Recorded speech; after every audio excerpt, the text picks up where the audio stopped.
வெள்ளிவயல் சாவடி ஊராட்சியில் அரசு பள்ளியில் கூடுதல் வகுப்பறை கட்டுவதற்கான பூமி பூஜை.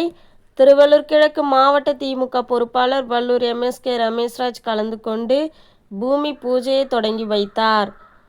திருவள்ளூர் மாவட்டம் மீஞ்சூர் ஒன்றியத்தில் அடங்கிய வெள்ளிவயல் சாவடி ஊராட்சியில் அமைந்துள்ள அரசு பள்ளியில் கூடுதல் வகுப்பறைகள் கொண்ட புதிய கட்டிடம் நபார்டு திட்டத்தின் மூலம் ரூபாய் 34.50 லட்சத்தில் அமைக்கப்பட உள்ளது.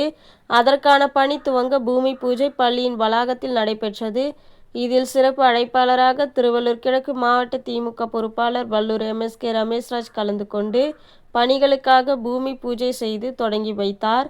இதில் மாவட்ட அவைத்தலைவர் பகலவன், மாவட்ட முன்னாள் பிரதிநிதி வல்லூர் தமிழரசன், திருவள்ளூர் கிழக்கு மாவட்ட இளைஞர் அணி துணை அமைப்பாளர் செ. யுவராஜ், பள்ளி தலைமை ஆசிரியை ஜோதி, திமுக நிர்வாகிகள் கலைவாணன், தமிழரசன், நரேஷ், கௌசல்யா உள்ளிட்டோர் பலர் கலந்து கொண்டனர்.